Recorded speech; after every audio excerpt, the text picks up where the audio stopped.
I sat in our fully furnished apartment in the center of Yunhai City. The living room was brightly lit. A metallic Union Black card rested on the coffee table. My father, Zhang Shuo, leaned forward. He told me the card held 1 million Alliance coins, representing all their savings. Yunhai No. 1 Middle School would select starter Pokémon the next day, and they wanted me to compete for a top spot. My mother, Mosey Han, sat beside me and straightened my collar. She reminded me that professional trainers cannot afford a bad start, adding that money can be earned again, but life is lived only once. My throat tightened looking at my tired parents. I nodded firmly and grabbed the card, promising not to waste their money. We were just ordinary middle-class people, and 1 million coins completely emptied my family's retirement savings. In this world, Pokémon were the sole cornerstone for upward mobility. Once my parents went to their room, I lay on my bed and stared at the ceiling. Spending 1 million on starter kits was steep, but I knew I could yield 100 times that value. I was a time traveler who was reborn into this parallel world 18 years ago. Hundreds of years prior, secret realms brought Pokémon into human society. I possessed two major advantages in this era. First, my Eye of Insight allowed me to see Pokémon attributes and potential. Second, my experience gain let me acquire battle experience directly, leveling up without bottlenecks. Armed with these abilities, any decent Pokémon could propel me to the top of the world.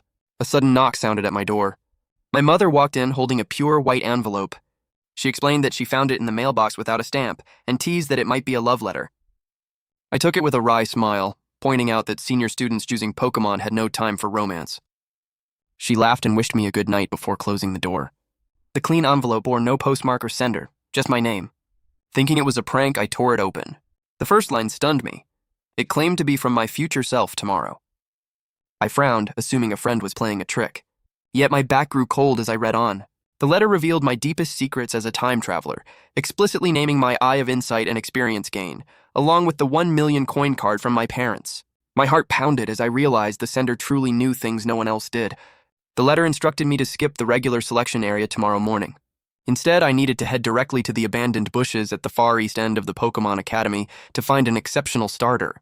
More importantly, it warned me that at 3 in the afternoon, a badly injured Dratini with V-rank champion potential would appear near the abandoned power plant in the western suburbs. It urged me to subdue it at all costs and mentioned that the letter would update if the future changed. I sat on the bed, breathless. In this world, potential ranged from normal up to champion. A champion-caliber Pokémon was a divine asset reserved for elite families, especially since its final evolution would be a pseudo-legendary Salamence. I folded the letter, locked it in my nightstand, and stayed awake all night. The next morning, Class A of Senior 3 was buzzing with excitement. Classmates gossiped about wealthy students reserving rare Pokémon, while others discussed cheaper options like Caterpie or Pidgey. I sat in the back row by the window, silently planning my afternoon route to the power plant. My childhood sweetheart, Hua Man, walked over and teased me about receiving a love letter the night before. I laughed it off, claiming it was just an advertisement, and asked about her choice. She admitted she just wanted a cute companion. When she asked if I wanted a fierce, handsome Pokémon to become a professional trainer, I smiled, thinking of Salamance's blood-red wings. I looked out the window and stated my goal to become the champion of the Xia Kingdom Alliance. With my two massive advantages, I refused to settle for mediocrity. Hearing my ambition, Huaman nodded vigorously with full encouragement in her eyes, expressing her complete belief in me. Clasping her hands together with flushed cheeks, she shared her dream of becoming a top-tier trainer like Lady Qin Mengwu to make her Pokémon shine in contests. Recognizing Qin Mengwu as the ultimate coordinator idol, I smiled, raised my fist, and suggested we meet at the summit together. She smiled and bumped fist with me to seal the deal. Our class teacher, Li Shuang, then stepped onto the podium and demanded quiet.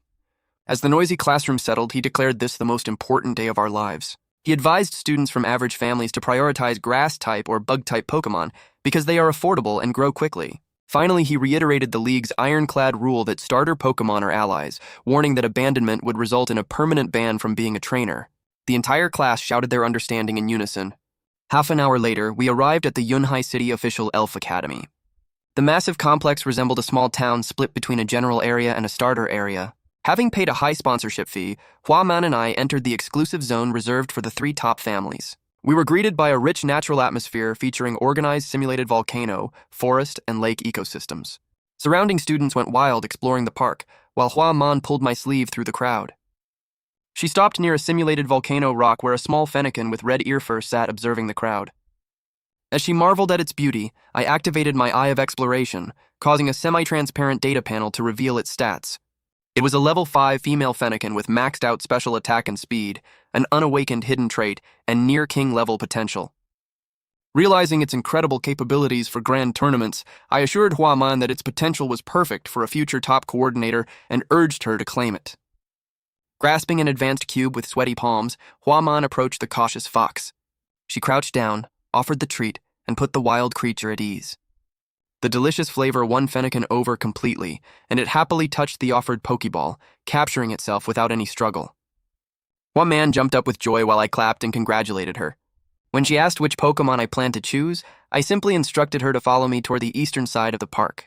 We walked deeper east as the crowds thinned, entering an area with overgrown grass, mossy stone slabs, and no security cameras. Huaman grew worried that we took a wrong turn, but I maintained that true treasures lie hidden in forgotten corners. My heart pounded as I recalled the letter's words about the abandoned bushes and a life-changing starter.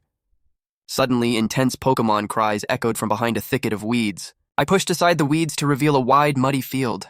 In the center, an orange-red Torchic glared angrily at a larger, arrogant Squirtle over an orange berry, while local wild Pokemon watched from the trees. Huaman whispered nervously that Torchic was at a type disadvantage, but I stayed silent and fixed my gaze on the dirty bird.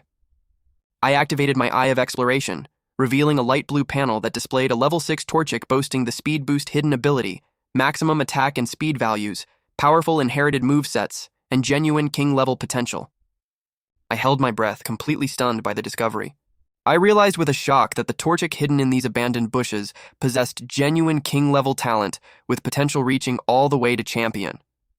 The underlying data blew me away because its attack and speed were both maxed out in a perfect double V score. Since a Blaziken functions as a physical speed attacker, these two core attributes, paired with its hidden speed boost ability, made it a supreme combat asset. It even packed inherited moves like agility and bat and pass. This was no ordinary starting Pokemon. It was a perfect weapon born for battle. Suddenly, Squirtle lost its patience and blasted a powerful stream of water gun toward Torchic. The wild bird lunged sideways, tumbling through the mud as the blast grazed its feathers. Covered in mud and water, Torchic looked utterly disheveled while Squirtle and the surrounding wild Pokemon mocked it. Though panting and near exhaustion, Torchic refused to back down, anger in its eyes as its weak ember fizzled uselessly against Squirtle's shell. Squirtle grew even more smug and charged a thicker stream of water, leading Huaman to turn her head away in pity at the overwhelming type disadvantage. I stepped straight into the open clearing, ignoring Huaman's startled attempt to grab me. Staring directly at Torchic from 5 meters away, I called out loudly that water was super effective and that it should stop using ember. The sudden appearance of a human startled all the Pokemon, causing Squirtle to pause in surprise. I pushed past their shock, barking fast instructions to Torchic, explaining that Squirtle was clumsy and needed time to charge every water shot, making close-range maneuvering safer than creating distance. Torchic read the absolute confidence in my eyes and chose to trust me. As Squirtle fired again, I swung my arm down and ordered Torchic to use agility to flank the opponent. A white light burst around Torchic as its inherited skill activated alongside its speed boost trait, exploding its speed into a red blur. It cut past the stream of water at a sharp angle, causing the blast to miss and shatter tree branches behind it. Behind the bushes, Huaman stared in utter shock as a wild Torchic obeyed my precise commands. Terrified by the sudden burst of speed, Squirtle panicked and ducked into its shell for defense. I praised the bird and instructed it not to attack head-on, but to use Scratch repeatedly against the edge of the shell to force a rotational force in one direction. Torchic went into full combat mode, leaping high and slamming its claws into the right edge of the shell. It transformed into a red whirlwind, striking the shell like rapid raindrops until Squirtle's shell spun like a high-speed spinning top on the muddy ground. I shouted for Torchic to disengage and leap back.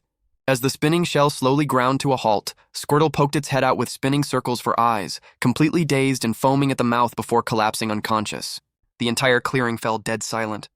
Guided only by my tactical calls, Torchic had just taken 0 damage while neutralizing a superior opponent. I walked up to the muddy bird and crouched down, extending my open right palm to offer a partnership to see a wider world together. Torchic looked at my hand, realizing I had guided it to victory through trust rather than force or bribes. It let out a soft chirp, waddled forward, and rubbed its soft, warm head against my palm. Huaman ran out from the bushes in excitement as I touched a fresh Pokeball to Torchic's head. The ball flashed red, clicked sharply on the ground, and confirmed a successful capture without a single struggle. After hanging the ball on my belt, I walked over to the unconscious Squirtle and left an energy cube in front of it. The turtle groggily woke up, swallowed the treat to regain its strength, and called out a quick thank you before retreating into the brush.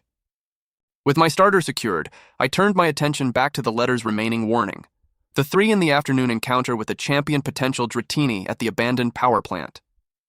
Hua Man and I left the abandoned bushes together and returned to the main gate of the Elf Academy. A long queue of high school seniors waited to register their initial Pokémon. Whispers broke out among the surrounding students, who cast envious glances at our Pokeballs. Feeling uncomfortable under their gazes, Hua Man subconsciously stepped closer to me. I reassured her that such attention was normal, given the rarity and beauty of the starter Pokémon she chose. She blushed slightly, looked down, and let out a soft laugh. When our turn at the registration desk arrived, our teacher, Li Shuang, looked up from her list and smiled with satisfaction. She commended me for securing a top starter before turning her attention to Hua Man. When Hua Man nervously released her Fennekin, the little fox twitched its ears and looked around curiously. Teacher Li noted that the potential of fire-type starters made them ideal for future coordinators, prompting a relieved and grateful thank you from Hua Man. Teacher Li then turned to me with a serious expression to ask about my preparations for the graduation exam taking place in 1 week.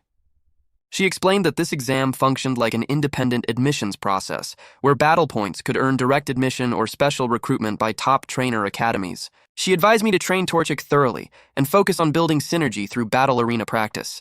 I thanked her, and she signed our registration forms with warm wishes for our success. By the time we left the academy, the setting sun cast long shadows across the street. Checking her phone, Hua Man reluctantly mentioned that she had to head home before her parents grew worried. When she asked about my plans, I looked toward the western sky and revealed that I was heading to the abandoned power plant in the suburbs. She expressed concern over the dangerous electric-type Pokémon known to frequent the place, but I smiled and assured her I was only going to take a look. Understanding my resolve, she handed me a spare Pokeball just in case. Touched by her thoughtfulness, I thanked her before watching her wave goodbye and run toward her street corner. Once she disappeared from view, I checked my phone and noted it was exactly 1 in the afternoon, leaving me 2 full hours before the rare Pokemon's predicted appearance. I hailed a taxi to speed down the suburban road while planning my next move. The talkative driver noticed my destination and struck up a conversation, guessing I was a high school student. When I mentioned choosing a Torchic, he expressed admiration for securing a top starter. He went on to share that the power plant had been forced to shut down by the League due to heavy pollution, adding a rumor that someone had once spotted the legendary Zapdos there. Although my heart skipped a beat, I kept my composure while he admitted it was likely just a rumor. Still, he warned me that the area was packed with fierce electric-type Pokémon that kept most people away. The urban landscape faded into overgrown wastelands and rusted industrial facilities. The driver dropped me off in front of an abandoned building, offering a final warning to avoid going too deep where near champion-level threats might linger. I thanked him and watched the taxi pull away before examining the site. Rusted chimneys, vine-covered cooling towers, and shattered glass windows met my gaze, accompanied by the smell of ozone and faint electric sparks in the air. Noticing Torchic's restless chirping from its ball, I released my partner to observe our surroundings together. Low-level wild Pokémon like Magnemite and Pichu played safely among scrap metal and grass behind the torn barbed wire. Seeing no immediate danger, I prepared to head deeper into the facility, only for a provocative voice behind me to suddenly cut through the silence. I turned around to find a boy in a Yunhai No. 2 middle school uniform approaching, followed by a Charmander with a flickering flame tail. Introducing himself as Hao Chen, he looked me up and down and mocked me for ending up in an abandoned power plant after acting so arrogant earlier at the academy. He sneered at the Pokeball on my belt and bragged about owning a Charmander, one of the elite starter Pokémon. His Charmander growled disdainfully at my Torchic, but I simply brushed off his posturing. He arrogantly offered to help me catch an electric-type Pokémon, claiming my starter was too weak to handle them alone. Refusing to waste my time, I turned to leave, which only angered him further. When he demanded to know why I was acting so superior with just an ordinary Pokémon, I paused and asked if coming from one of the 3 starter families really made him that special. He laughed, boasting that his Charmander had champion potential and would evolve into a powerful Charizard. I shook my head and kept walking deeper into the ruins as he yelled that I would come begging for his help once the local electric-type Pokémon beat me up. I pushed into the heart of the power plant, where abandoned machinery rusted under an air crackling with buzzing electromagnetic waves. Spotting a lone Magnemite floating nearby, I released Torchic, who immediately showed an eager thirst for battle. I calmly commanded Torchic to open with Growl, sending a sharp crow echoing through the ruins that disrupted the enemy's floating stability. Seizing the opening, I ordered Ember, and Torchic launched a ball of flame that struck the dazed Magnemite, knocking it to the ground in a cloud of black smoke. A system prompt confirmed that Torchic earned 50 experience points from the victory. I sprayed the defeated Magnemite with wound medicine to treat its injuries before watching it wobble away. then led Torchic deeper into the complex. We battled through waves of wild Pichu, Manoon, and Magnemite, using Growl to weaken their focus, followed by Ember Strikes. Through these battles, Torchic accumulated experience rapidly, gaining 45, 52, and 48 points in quick succession until it reached level 6 and unlocked Quick Attack. Pleased with its rapid progress, I rewarded Torchic with an energy cube while taking a short break. Looking up at the afternoon sun, I knew we still had time to grind for more experience before my main objective appeared. Once Torchic refreshed itself, we resumed our training sweep. We took down a Pikachu with Ember, dodged a Minun's Thundershock using agility, and defeated another Magnemite until a flash of white light signaled Torchic leveling up from level 6 to level 7. With its leveling speed far outpacing normal growth, I felt entirely confident about dominating the upcoming graduation exam. I urged Torchic forward, setting a goal to push its level even higher before nightfall. Suddenly, a panicked cry for help echoed across the abandoned factory buildings. Recognizing the familiar voice, I called Torchic to follow and rushed toward the noise. Pushing through the ruined structures, I found Houchin backing away in terror while clutching his badly injured Charmander. Standing before them was a fierce Shinx covered in crackling electricity, its aggressive gaze locked onto the helpless duo. Shouting at the wild creature to stop, I forced the Shinx to freeze in its tracks and turned to look at me warily. Houchin stared at me with a complicated, pale expression, asking why I was there. Ignoring him, I activated my Eye of Exploration and scanned the Shinx. A light blue data panel revealed a level 8 female Shinx with near-king potential, maxed out attack and special attack values, the pressure ability, and the inherited move Thunder Fang, leading to an ultimate evolution into Luxray. Realizing this high-potential wild Pokémon was completely unclaimed, I contained my excitement to focus on the immediate danger. When Houchin weakly told me to mind my own business, I silently stepped forward and placed Torchic right between him and the aggressive wild cat. The Shinx growled fiercely as lightning surged across its fur, furious that its prey was being shielded. I quietly told Torchic to stay calm and wait for an opening. Admitting his past mistake, Houchin softly apologized for laughing at me earlier. I told him we could talk later and instructed him to recall his heavily injured Charmander first, which he quickly did. The moment the Charmander vanished into its Pokeball, the Shinx gathered electricity at its mouth and launched a bolt toward Houchin's position. I immediately ordered Torchic to use Quick Attack. Torchic transformed into a red blur, rushing forward so fast that the Shinx barely managed to twist aside, taking a sharp scratch across its shoulder. Crying out in pain, the Shinx gathered lightning at its mouth again, prompting me to order an immediate ember to cover our position and force the creature to dodge, canceling its attack. Noticing the Shinx was swift, I instructed Torchic to use Growl to disrupt its focus and slow its movements. Torchic let out a sharp cry that echoed through the ruins, causing the wildcat's ears to twitch in distraction. Seizing the hesitation, I called for another Quick Attack, and Torchic slammed directly into the Shinx, sending it rolling across the ground. Blood seeped from the corner of the cat's mouth, but its eyes burned with wild ferocity as it surged forward with Thunder Fang. Torchic could not dodge in time, and took a direct hit from the electric fangs, crying out as the shock forced it backward. However, I noticed the heavy toll the move took on the Shinx's stamina. Spotting its exhaustion, I ordered a final Ember Strike. Torchic steadied itself and launched a blazing flame that struck the slow-moving target, knocking the Shinx to the ground where it lay whimpering, unable to stand. I pulled out the spare Pokeball Hua Man had given me, walked over, and crouched beside the fallen Pokémon. Stroking its head gently, I offered my sincerity. The Shinx looked into my eyes, let out a soft cry, and ceased resisting.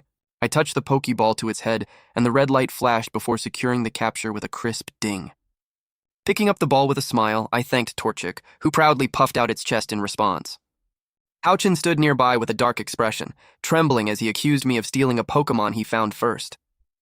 I looked at him coldly, reminding him that wild Pokémon belonged to whoever could subdue them, adding that he had no right to complain when he could not even protect his own Charmander. Speechless and flushed with shame, he could not utter another word. Ignoring him, I sprayed medicine on my new Luxray precursor, fed energy cubes to both of my Pokémon, and watched them happily eat and nuzzle against me. Checking my phone, I gasped in shock to see it was already 2:30 in the afternoon, leaving just 30 minutes before the rare Bagon was scheduled to appear. I quickly recalled my two Pokémon and hurried toward the perimeter wall of the power plant where the future letter predicted the encounter. Behind me, Houchin glared with resentment and swore to defeat me in the upcoming exam, but I ignored him completely as he turned and left. Standing amidst the tall weeds outside the dilapidated outer wall, I released Torchic and Shinx to guard me while I cautiously scanned our surroundings. Every second felt agonizing as I silently repeated the letter's words about the champion-level, badly injured dragon appearing at 3 o'clock.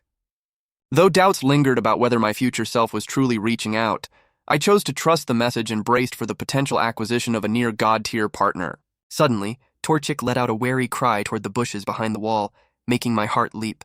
A small, blue, dragon-shaped creature about half a meter long cautiously emerged from the grass, its eyes filled with sorrow and longing.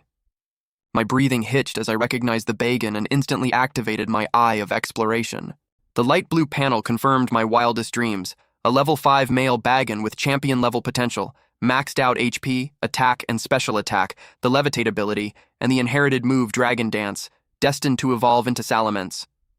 Hands trembling with excitement, I forced myself to remain calm, pulling an energy cube from my bag and laying it softly on the ground. The Bagan twitched its nose at the aroma and looked at me with cautious desire.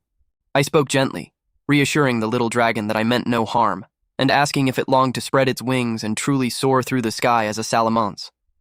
Its eyes locked onto mine in deep contemplation, and seeing the healthy, relaxed state of my Torchic and Shinx finally dissolved its remaining fear.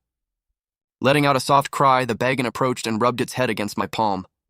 Holding back my immense joy, I touched a Pokeball to its head, watching the red light draw it inside before the ball settled on the ground with a definitive ding. Celebrating my incredible start, I checked the time and realized it was already 3 in the afternoon, prompting me to rush out and hail a taxi home. When I arrived at our residential compound, Huaman was anxiously waiting for me.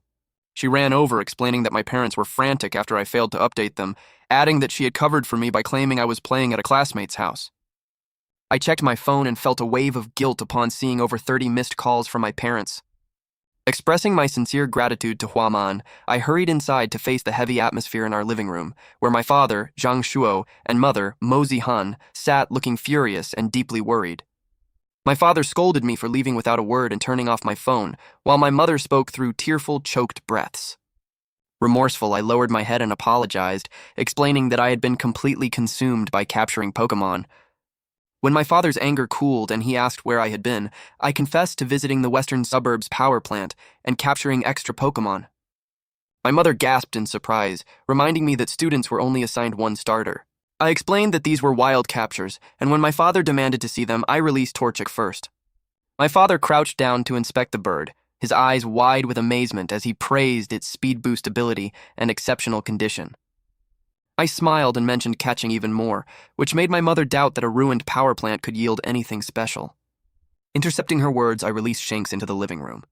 The blue-furred creature twitched its ears and looked around curiously with its large eyes, leaving my mother staring in utter disbelief at the sight of the cat-like monster. My mother stood up abruptly with her eyes wide open. Having worked as a Pokémon breeder for over a decade, she recognized the extraordinary nature of Shinx at a single glance, praising the sheen of its fur, its lively eyes, and its well-defined muscles as elite qualities. My father stood up as well, his disbelief turning into complete shock as he asked if I truly encountered it in the wild by chance. I scratched my head and explained that I had simply helped the injured cat out of a wild brawl. Crouching down to examine Shinx, my mother noted its rarity and offered to prepare specialized energy cubes to accelerate its growth, which filled my heart with warmth. My father waved his hand and eagerly asked about the second Pokémon I mentioned capturing. After I urged my parents not to be too overwhelmed by what they were about to see, my father brushed off my warning, claiming he was an experienced trainer who could only be surprised by a near-elite 4-level threat. I simply released Bagon from its ball. As the blue dragon-shaped creature materialized with its small wings and curious eyes, my father's confident words died in his throat. He stared in absolute disbelief, his voice trembling as he identified the pseudo-legendary creature, while my mother set down Shinx and gaped in shock. My father raised his voice in utter disbelief, insisting that pseudo-legendary Pokémon were controlled exclusively by powerful families and never found in the wild. I explained my prepared cover story, claiming I found Bagan injured outside the power plant after it fought with Shinx, using an energy cube to entice it once the cat was subdued. My parents exchanged stunned glances. Taking deep breaths to steady his shaking voice, my father asked if I understood the magnitude of acquiring a Salamence precursor. When I played dumb, he slapped his thigh and declared that I had been handed a winning hand by fate itself, while my mother tightly embraced me with tears of gratitude. My father sat back down and solemnly promised that they would sell everything they owned to support my journey, expressing confidence that I could reach the Elite Four. I smiled and replied that the Elite Four was merely my starting point, which made my father burst into proud laughter, while my mother happily began organizing individual care plans for all 3 Pokémon. Before letting the matter rest, my father sternly reminded me to always notify them of my whereabouts, emphasizing that I now carried the future of 3 incredible partners on my shoulders. I agreed, then reassured them that I possessed private methods to acquire rare items and evolution stones to cover our expenses, keeping the details a secret for the time being. After dinner, I returned to my room and inspected the metallic envelope from my bedside table. Seeing that the future letter remained unchanged, I concluded its contents would only update following major shifts in reality. I locked the letter away and took Torchik, Shinx, and Bagan down to the apartment complex's open training area.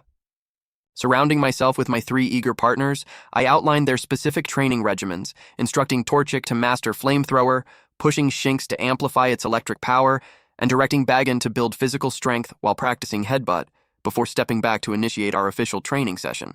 I ran laps around the training field to boost my endurance, keeping a close eye on my 3 Pokémon as I directed their individual sessions with occasional words of encouragement. Torchik zoomed across the open space, leaving behind a trail of red blurs as its speed surged. Shinx launched crackling electric shocks against the training stakes, each strike hitting harder than the last. Under my guidance, Bagon continuously slammed its head against a thick, soft mat, gradually building up its impact force. Sweating heavily, I wiped my forehead, immensely proud of their progress.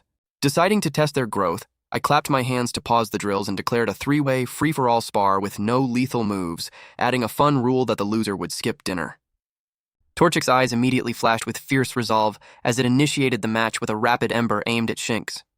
Shinx dodged nimbly and countered with a quick jolt of electricity, while Bagan stood its ground, calmly reading the battle. Torchik quickly dominated the spar, leveraging its raw agility to bypass Bagan's sturdy defenses and outlasting Shinx's stamina to claim victory. Pleased with the outcome, I smiled and rewarded Torchik with a full high-grade energy cube, leaving half portions for the other 2.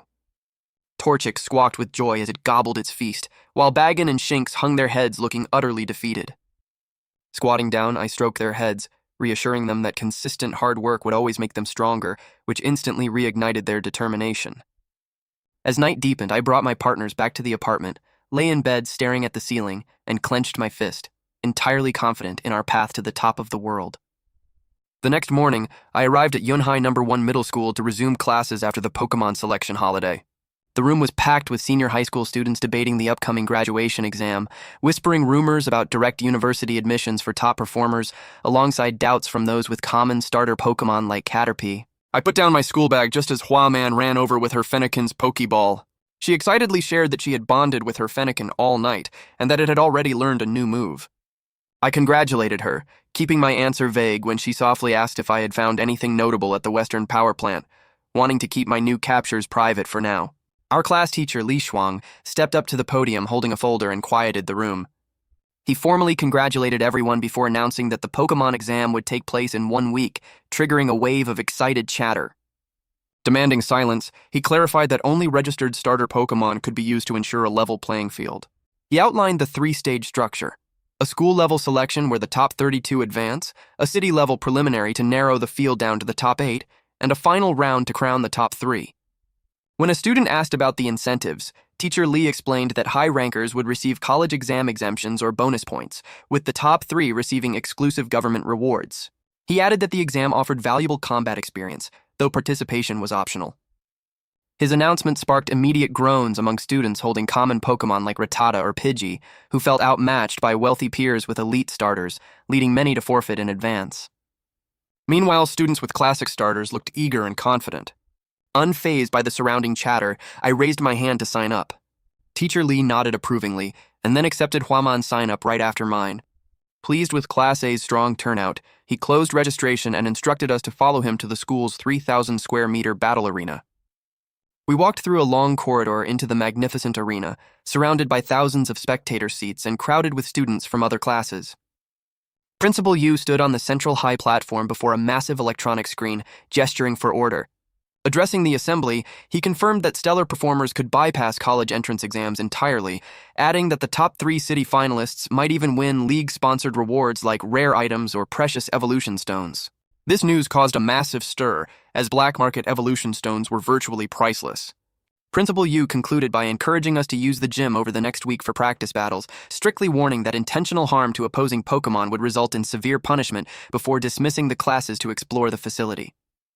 Teacher Lee led Class A to our assigned training spot, an independent space featuring 4 small practice arenas.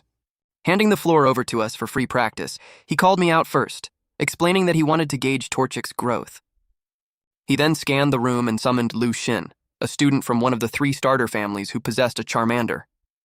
Pushing up his glasses with a confident smile, Lu Xin remarked that while I chose a Torchic, the outcome of our battle remained uncertain. Watching his boastful stance, I felt a bit helpless, knowing how many genuine battles my Torchic had already survived, but I stepped to the center of the field and released my partner anyway. Torchic landed and immediately assumed a sharp combat stance opposite Lu Xin's Charmander, drawing a curious crowd of classmates to the edge of the ring. Teacher Li called for the match to begin, and Lu Xin instantly ordered his Charmander to attack with Ember. A burst of flame shot straight toward us, but I calmly ordered a quick attack instead of a dodge. Torchic kicked off the ground and transformed into a red blur, slicing through the air so fast that the flames only grazed its feathers. Before the opposing Charmander could react, Torchic closed the distance and slammed its claws down hard, sending the dragon stumbling back in pain. Lu Xin hurriedly ordered a counterattack with Scratch, but Torchic effortlessly dodged the incoming claws, leaving Charmander off balance. Seizing the opening, Torchic lunged forward with a shoulder bump that knocked the little dragon to the ground, where it struggled uselessly before fainting. As Teacher Li declared me the winner, the surrounding crowd erupted in shock at Torchic's unbelievable speed. Stepping forward to inspect my partner, Teacher Li asked in surprise if it had already learned Quick Attack, to which I explained that we unlocked it during wild battles the previous day. Stunned by such rapid skill acquisition, Teacher Li praised my results, while a defeated Lu Xin frankly admitted his defeat and asked for my training secrets. I smiled and told him that real combat was the only trick, prompting him to slap his forehead in regret over spending his first day merely bonding instead of fighting. Teacher Li then called for the next challenger, and a girl stepped up with her Rattata. Since its speed and potential were vastly inferior, I simply ordered an Ember without giving complex positioning instructions, allowing Torchic to knock out the target in a single hit. A boy sent out a Pidgey next, but Torchic easily claimed another swift victory using a combination of Quick Attack and Scratch. 2 more opponents stepped forward, and Torchic defeated them both with ease. My 5th challenger sent out a Caterpie that attempted to entangle us with String Shot, but I ordered an agility maneuver to flank it from behind, ending the match with a clean claw strike to secure my 5th consecutive victory. The entire training hall buzzed with excitement as students from multiple classes crowded around, marveling at how a one-day starter could pull off a 5-game win streak with such dominant speed and potential. Hua Man stood smiling in the crowd while classmates peppered me with questions about my training regimen. I patiently explained that I took Torchic straight into the wild to battle electric-type Pokémon all afternoon, emphasizing that real combat drives the fastest growth. Inspired by my words, my classmates suddenly realized their mistake in loafing around, and their collective fighting spirit ignited as they rushed off to start grinding experience. Hua Man walked over, handed me a bottle of water, and praised me for sparking everyone's enthusiasm, to which I took a sip and smiled at a job well done. Hua Man looked at Torchic with envy, noting that it had grown even stronger and seemed to hold back during its previous matches. I agreed, knowing my partner still had a few tricks hidden away. She laughed at my secrecy before staring toward the arena entrance, reminding me that the city's wealthy students would fight fiercely for the top 3 spots to secure the principal's promised Evolution Stone rewards. Hearing that, I realized my Torchic could evolve much faster with such a prize, solidifying my resolve to claim a top 3 finish in the upcoming exam. After Torchic's 5th consecutive victory, I let it rest on the sidelines while I watched the remaining Class A matches. Suddenly, an arrogant voice demanded everyone make way at the training area entrance, announcing the arrival of Liang Wenshan from Class B. A tall, handsome boy strutted toward me, his face dripping with hostility and pride, as surrounding whispers revealed he had been fruitlessly pursuing Hua Man for years. He sneered at me, mocking my academic record and releasing a level 5 Squirtle to challenge my exhausted Torchic, clearly intending to settle a personal score in front of Hua Man. Hua Man stepped forward angrily, calling out his despicable timing after my 5 grueling matches. But Liang Wenshan brushed off her objections and taunted me for hiding behind a girl. The rest of Class A voiced their outrage at his unfair challenge, yet he continued to provoke me, raising his voice to insult my courage. I reassured Hua Man and stood up, having already used my Eye of Insight to scan his Squirtle. The turtle was only level 5 with gym-level potential, making its stats far inferior to Torchic's. Since my partner took no damage in its previous fights and retained plenty of stamina, victory was virtually guaranteed. When Liang Wenshan smugly demanded that I admit defeat and call him Big Brother to avoid a beatdown, I laughed and stepped into the ring. I agreed to the match on the condition that when he lost, he would apologize to me and stay away from Hua Man forever. Overconfident in his water type advantage over my fire type, he accepted, drawing a massive crowd of students from Class A, B, and C. Most spectators favored Liang Wenqian due to the direct type matchup, while Hua Man nervously clenched her fists on the sidelines. Teacher Li stepped between us to referee the one-on-one match, giving the command to start. Liang Wenqian immediately ordered Squirtle to open with water gun, aiming a powerful jet of water straight at my partner. Remaining completely calm, I commanded an agility maneuver. Torchic's speed exploded as it transformed into a red afterimage, allowing the water stream to harmlessly graze its feathers. Before Liang Wenqian could react to the dodge, I ordered a follow-up scratch. Torchic closed the distance instantly, its right claw glowing white as it lunged forward, forcing Squirtle to hurriedly retract into its shell to absorb the heavy blow with a dull thud. Squirtle was knocked back and rolled twice on the ground, though its shell-shrinking defense successfully absorbed most of the blow. Unfazed by its hard shell, I watched Liang Wenqian grow gloomy as he ordered Squirtle to spin and charge at us, attempting to use rotational centrifugal force to increase its impact power.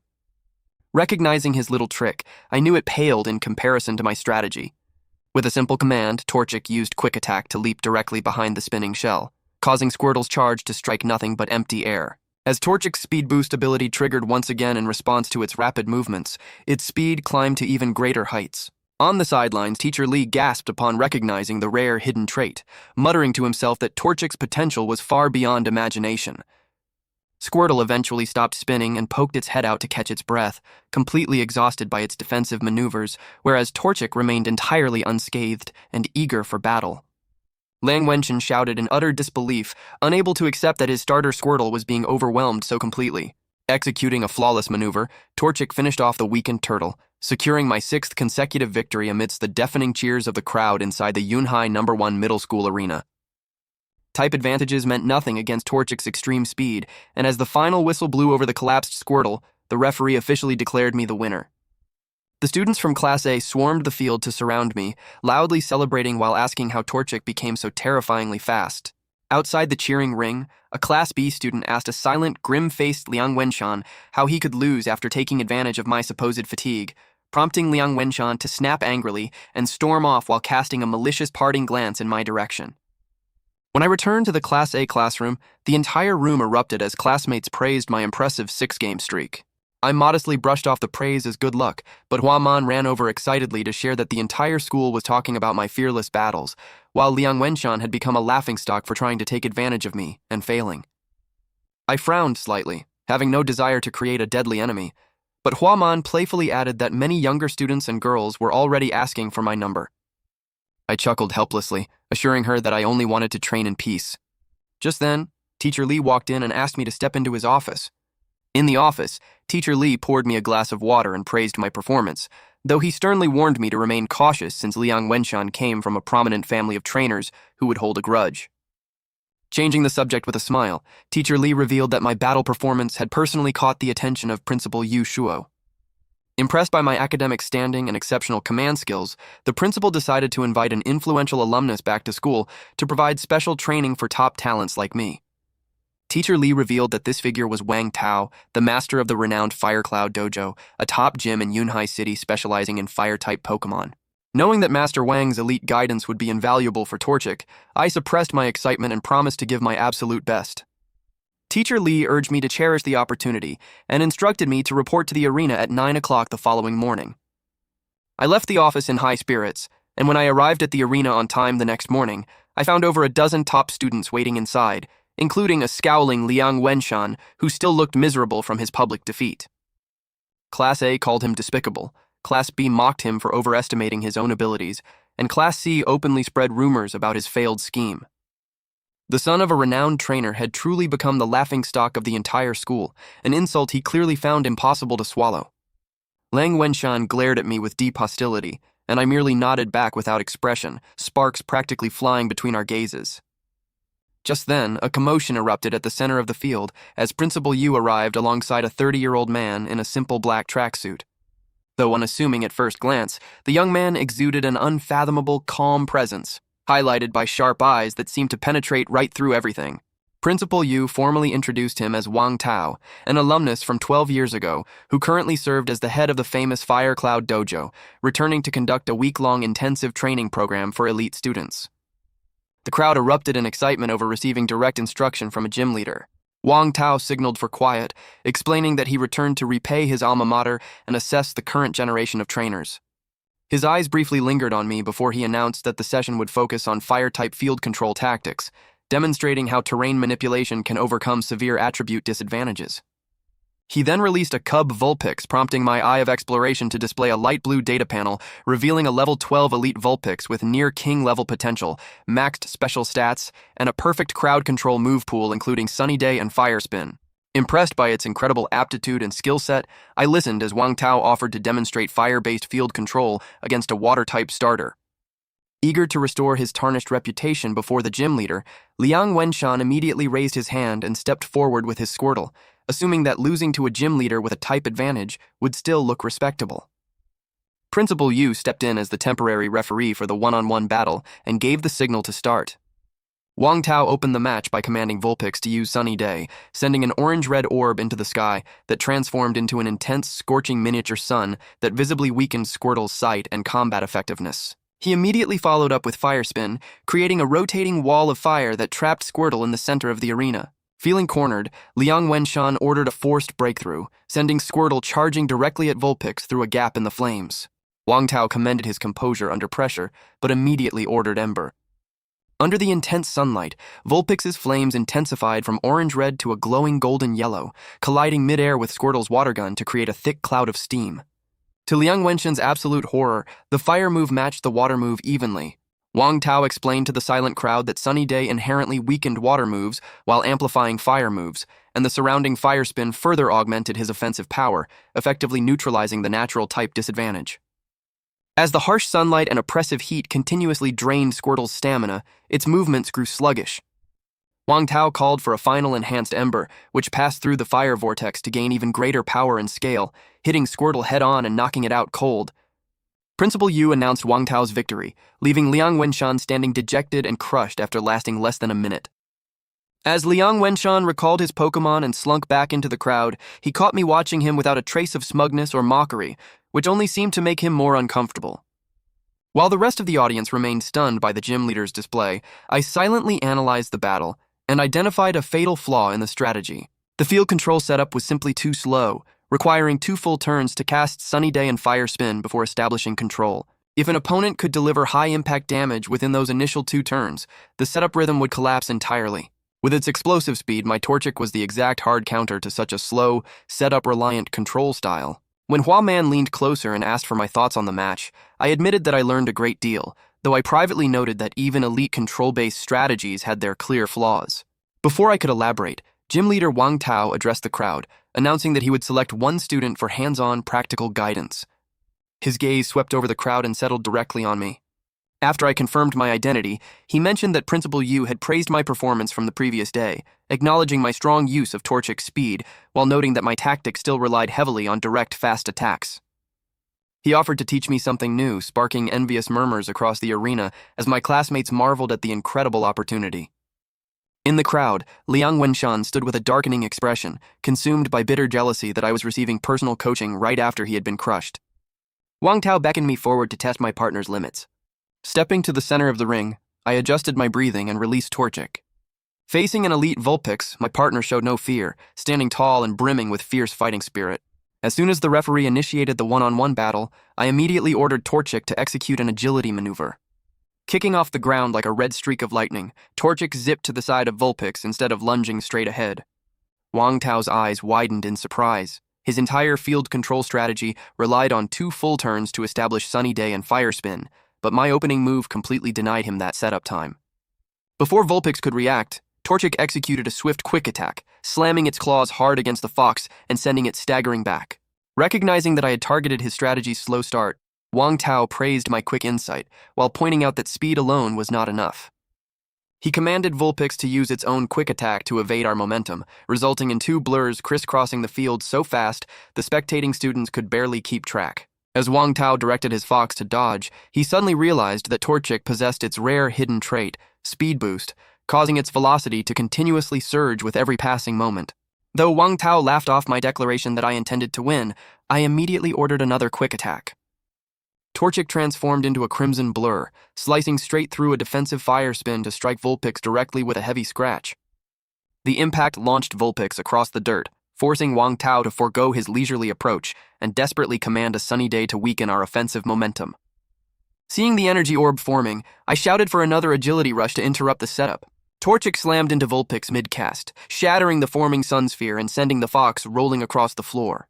A wave of shock rippled through the spectators as I successfully canceled the gym leader's setup. Abandoning his relaxed demeanor, a serious Wang Tao commanded Vulpix to wrap itself in a tight fire spin barrier. Observing the narrow radius of the flames, I immediately directed Torchic to flank through the open gaps. Wang Tao gasped in surprise as Torchic pinpointed the flaw in the barrier, slipped behind Vulpix, and delivered a devastating scratch. With Vulpix struggling on the ground, I gave no quarter and called for the final blow. Torchic leaped high into the air, its glowing white claws slamming down with a heavy thud that knocked Vulpix completely out of commission. As Principal Yu officially announced my victory, the entire stadium fell dead silent in absolute disbelief at a novice trainer defeating a gym leader. Ling Wenshan stood utterly pale as he realized the massive gulf between our abilities, while the surrounding crowd suddenly erupted into wild, frantic cheers over the miraculous victory. Standing at the center of the field with Torchic at my feet, I basked in the roaring cheers of the entire audience. Right at that moment, a system notification echoed in my mind, confirming that Torchic had leveled up to level 12 and mastered its iconic move, Flamethrower. I smiled with satisfaction over our double victory. Turning toward Wang Tao, I bowed slightly in respect, to which he recalled his Vulpix and walked over to pat my shoulder, praising my aggressive control tactics and expressing total confidence in my future as a trainer. Exiting the arena, I met Hua Man, whose eyes sparkled with excitement over my victory against a gym leader. I modestly brushed off her praise, noting that Vulpix was at a much lower level, but she insisted that breaking Wang Tao's legendary field control tactic proved my true caliber. Leaning in, she whispered that Liang Wenshan looked utterly humiliated after failing so miserably where I succeeded. I paused, regretting how far the conflict had escalated over his initial provocation, and expressed a genuine desire to reconcile with him so I could focus entirely on the upcoming exam. Hua Man looked at me with a soft, complex expression and praised my good nature, agreeing that the exam was our top priority. She then asked if Torchic had leveled up, and I confirmed that it reached level 12 while mastering Flamethrower. Right as she gasped at the massive power spike this move would bring after evolution, the Pokeball on my belt began to wobble violently. I pressed the release button, expecting my partner to step out, but Torchic emerged enveloped in a radiant orange-red glow that illuminated the hallway. Hua Man covered her mouth in shock as the light of evolution intensified. Torchic's body morphed, its head feathers lengthening and its tail plumage fanning out dramatically. When the bright light faded, a powerful Combuskin stood before us, its sharp eyes and blazing energy signaling its transition from a starter chick into a true battle Pokémon. Checking its updated profile, I noted its secondary fighting type, king-level potential, and new move bounce. Excited, I stroked its head as it let out a sharp crow and affectionately nuzzled my palm. Hua Man beamed, declaring that my odds for the upcoming exam had skyrocketed, and I silently agreed that this victory was merely the beginning of our journey. 3 days passed in a flash, leaving only 3 days until the official exam. Sitting in Class A, I stared out the window, reflecting on how rapidly my life had shifted. From catching Torchic to defeating Liang Wenshan, battling Master Wang, and evolving my partner into Combuskin. Hua Man interrupted my thoughts, anxiously sharing that thousands of seniors from over a dozen schools in Yunhai City were competing for a mere 8 spots in the city finals. She worried about competing against wealthy kids raised by professional trainers, but I reassured her that her Fennekin and solid commanding skills could easily take her far. Teacher Li Shuang walked into the room and tapped the podium for quiet. He announced that the Yunhai City Alliance branch had raised the stakes for the exam, promising that the top 3 city finalists would earn college exemptions alongside exceptional rewards. The entire class leaned in as he revealed that the ultimate champion would receive a precious evolution stone, while second and third place would claim rare, high-tier items. The room erupted in a frenzy at the mention of evolution stones, treasures famous for instigating instant evolutions and commanding hundreds of thousands of alliance coins on the black market. While some students fantasized about using a prize stone to evolve their starters into ultimate forms, others dismissed the idea, insisting that wealthy kids of veteran trainers would sweep the top ranks. My interest piqued instantly at the prospect, knowing an evolution stone could transform my Combuskin into a near-elite 4-level Blaziken and grant us a qualitative leap in power. Teacher Li Shuang then confirmed that the city-level finals would take place at the massive, tens of thousands capacity main stadium of the Yunhai City Pokémon Center, broadcast live across the entire region. Calling me out as our school's top prospect, he instructed me to prepare thoroughly before dismissing the class. Stepping into the corridor, I encountered Liang Wenchen standing gloomily at the end of the hall.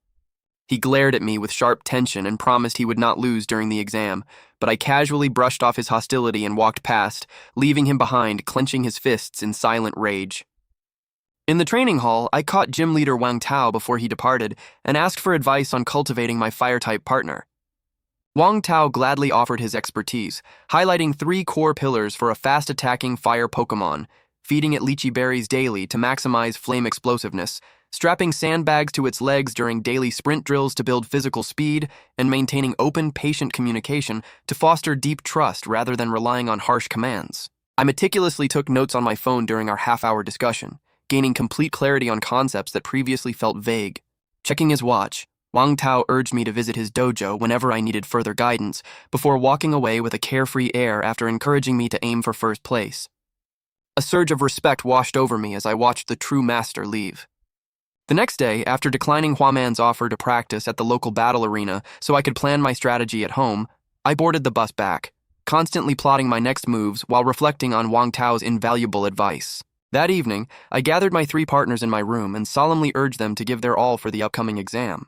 Combuskin crowed with supreme confidence while Shinx and Bagan nodded eagerly. Handing Combuskin an energy cube, I explained that we were increasing its lychee berry intake to elevate its speed and explosive power as a fast attacker. My mother, Mo Zihan, watched from the doorway with profound satisfaction as I managed their long-term growth, while my father, Zhang Shuo, stood beside her with a proud smile. Over the next 2 days, my schedule remained relentlessly packed with school battle training, academic review, and intense night sessions for my team. Combuskin endured grueling workouts, running each morning with sandbags on its legs, practicing agility and quick attack every afternoon, and consuming specialized lychee energy cubes at night. The results were immediate.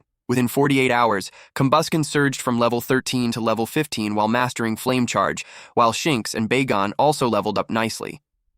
Waking up early on exam morning, I looked down to find my 3 partners sleeping peacefully around me, Combuskin beside my pillow with a wing over my arm, Shinx curled at my feet, and Bagon resting at the foot of the bed, and smiled warmly at the comforting sight. Combuskin was the first to awaken, shaking its vibrant feathers and letting out a crisp crow to rouse the others. Shinx stretched with a lazy yawn while Bagon rubbed its eyes and sat up groggily. Rubbing Combuskin's head with a firm, resolved gaze, I reminded my team that today was the start of the city entrance exam, urging everyone to stay focused on our ultimate goal of winning the entire championship. Combuskin nodded emphatically, its eyes blazing with fierce fighting spirit, before I finished getting ready and stepped out into the dining area. My mother, Mo Zihan, was already active in the kitchen, serving a light breakfast of porridge and vegetarian buns while advising me to avoid heavy foods before a big match.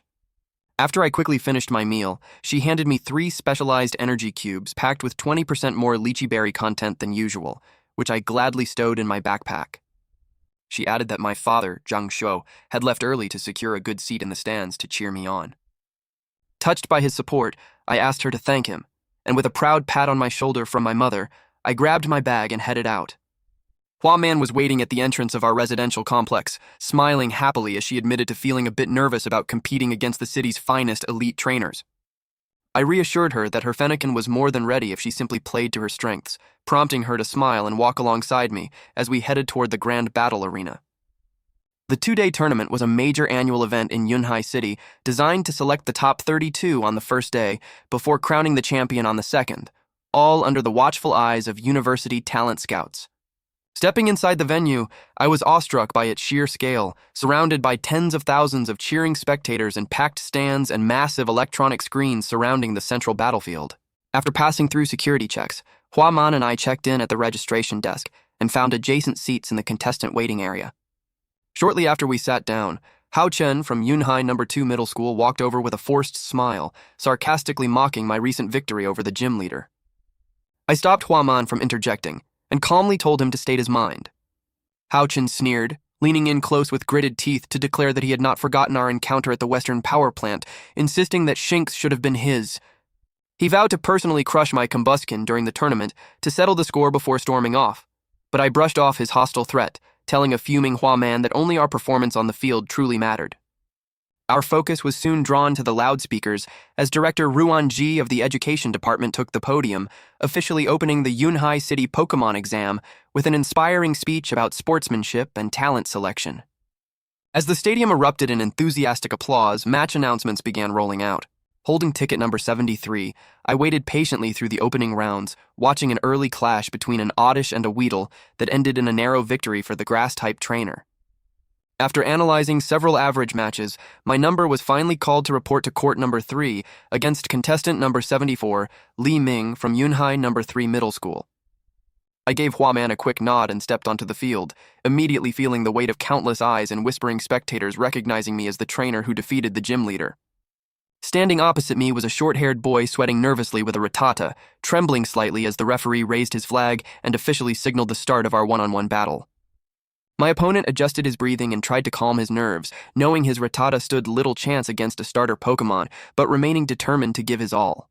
He commanded his Rattata to use Dig, sending the rodent underground to burrow out of sight. I smiled at the tactic, knowing that charging a subterranean attack exposes a massive opening.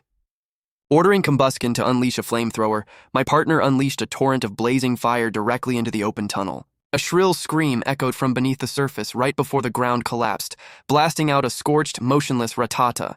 The referee raised his flag and declared my victory, sending a wave of shocked chatter through the crowd over another instant knockout from my partner's devastating flames. I recalled Combuskin, viewing the match as nothing more than a simple warm-up for the harder battles ahead. Returning to the waiting area, Hua Man greeted me enthusiastically, though I noted that the victory was expected given the opponent's low level and poor coordination. The broadcast soon called her up to court number 2 against contestant 77, Wang Li. I offered her a quick word of encouragement, watching her stride confidently onto the field. As I waited, I scanned the packed arena filled with parents, teachers, and formally dressed talent scouts from various prestigious universities eager to recruit top performers. The broadcast soon announced Hua Man's victory, and she ran back beaming with pride as her Fennekin cried out happily behind her. My second match was called shortly after on court number 1 against Zhao Cheng, a grass-type trainer using an Oddish. Cao Xiu initiated the attack with Vine Whip, but I commanded Combuskin to execute a quick attack to dodge the vines and flank the opponent from behind.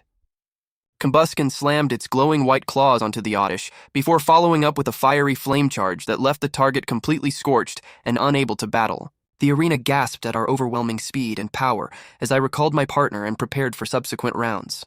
I went on to secure 2 more swift victories, one against an electric-type trainer with a Magnemite using our sheer speed advantage, and another against a grass-type Paras that collapsed instantly to a single flamethrower. My 4-game winning streak drew significant attention from the stands, including admissions officers from Tianyun University and Kyoto University, who began reviewing my file and noting my high-level speed and firepower. Unaware of the scouts discussing my championship potential, I stayed focused on the tournament, soon pushing my record to 6 consecutive victories to advance to the next round. Hua Man eagerly informed me that university representatives were asking about me, but I maintained that it was too early to celebrate before the tournament concluded. Right then, Hao Chen approached with a bitter sneer, interrupting our conversation to declare that he was my next designated opponent. He whispered spitefully that he intended to avenge the loss of his Shinx by humiliating me in front of the entire audience. Keeping my composure, I stopped Hua Man from arguing and calmly told him that we would let the battlefield decide who was truly superior, leaving him to scoff and stalk away into the crowd. Hua Man stamped her feet in frustration over Hao Chen's refusal to accept responsibility for his own shortcomings, but I casually brushed off his hostility, promising her that I would easily handle the matchup despite his Charmander being a formidable starter Pokémon. When the broadcast summoned us to court number 1 for the 7th round, the audience buzzed with intense anticipation over our publicized rivalry. As we faced each other across the field, Hao Chen glared at me with gritted teeth, but I maintained absolute composure as the referee signaled the start of our one-on-one battle. Hao Chen immediately commanded his Charmander to shroud the arena in a thick smokescreen, aiming to blind us and stall for time. Dismissing the trivial tactic with a smile, I ordered Combuskin to execute a rapid, quick attack, sending my partner plunging straight into the dark haze like a streak of crimson lightning. Before the opponent could react, Combuskin intercepted the cast, driving its glowing claws directly under Charmander's chin to shatter the rising smoke and follow up with a relentless barrage of swift scratch attacks that left the lizard utterly helpless. With Hao Chen staring in utter disbelief at his trapped starter, I called for the decisive flame charge. Wrapped in a fiery, blazing aura, Combusken slammed headlong into Charmander with immense force, sending it crashing heavily onto the dirt and knocking it out cold. The entire stadium fell dead silent before erupting into wild cheers over the shocking one-sided stomp. While I calmly recalled Combusken and walked away, Hao Chen stood frozen on the field in pale, silent humiliation, recalling his fainted partner with trembling hands under the referee's instruction. In the high-profile spectator boxes, representatives from top institutions like Tianyang University and Kyoto University voiced immense praise for my execution, speed, and composure under pressure. Director Ruanji of the Education Department similarly noted my performance, remarking favorably on my background as the student who defeated the gym leader. By late afternoon, the preliminary rounds concluded, and I officially advanced into the top 32 with an undefeated record made up entirely of clean, effortless knockouts. Director Ruanji formally closed the day's events, instructing the remaining finalists to rest before the championship rounds the following morning. Exiting the complex, I congratulated Hua Man on her respectable 3-2 record, reassuring her that her Fennekin possessed tremendous future potential. After parting ways, I returned home, ate a quick dinner, and convened with my team in my room. Praising Combusken, Shinx, and Bagan for their stellar efforts, I reminded them that the hardest battles still lay ahead, calling on Combusken to lead our charge toward tomorrow's ultimate championship victory. Lying in bed late at night and staring at the ceiling, I knew I had to give everything in the upcoming championship battles against 32 of the city's finest elite trainers. Though confident in my preparation, I refused to relax, clenching my fists tightly as I closed my eyes and resolved to secure the crown. By the next morning, the large battle arena in Yunhai City was buzzing with an even greater intensity than the day before, with packed stands and massive electronic screens displaying the top finalists while highlighting my name as a favorite to win. Sitting in a corner of the tense waiting area, I rested with my eyes closed until Hua Man ran over to cheer me on, pledging her full support even though she had been eliminated. When the official broadcast called for the championship final to begin, I was matched in the first round against Wang Jian, a top student from Yunhai No. 2 Middle School. I gave Hua Man a confident thumbs up and walked out into the stadium, absorbing the focused gaze of thousands of spectators, talent scouts, and media personnel. Standing opposite me on the field, Wang Jin raised his chin arrogantly and mocked my previous record, boasting about his own starter Pokemon's superior training before unleashing a blue aquatic mudkip. Watching the audience panic over the severe type disadvantage I now faced, I used my eye of exploration to inspect his partner, noting its level 8 status, gym level potential, and a versatile move pool that included ultrasonic. Ignoring his smug claims that attribute advantage and level suppression would end my winning streak, I calmly released Combusken, who landed firmly on the field with eyes burning with fighting spirit. The moment the referee signaled the start of the match, Wang Jian impatiently ordered Mudkip to drench us with a swift water gun. Rather than attempting a risky direct clash, I coolly instructed Combusken to use agility for a close-range engagement. My partner strained its legs and left only a crimson afterimage behind, allowing the high-pressure water stream to blast harmlessly into the empty dirt. A deafening roar erupted from the audience as everyone realized I had been hiding my partner's tremendous agility technique throughout the earlier rounds. Closing the distance in a fraction of a second, Combusken appeared less than a meter away from Mudkip, causing a sweating Wang Jian to panic and call for a point-blank ultrasonic to induce confusion.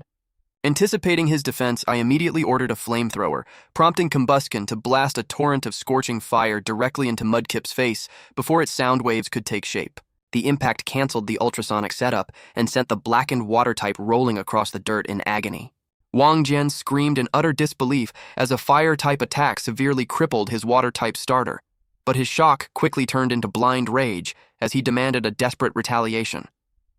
Mudkip struggled to its feet, triggering its torrent ability to release an exceptionally thick, high-pressure water gun that surged toward us like a cannonball. Watching the massive surge of water speed toward us, my expression remained entirely unbothered as I calmly commanded Combusken to dodge.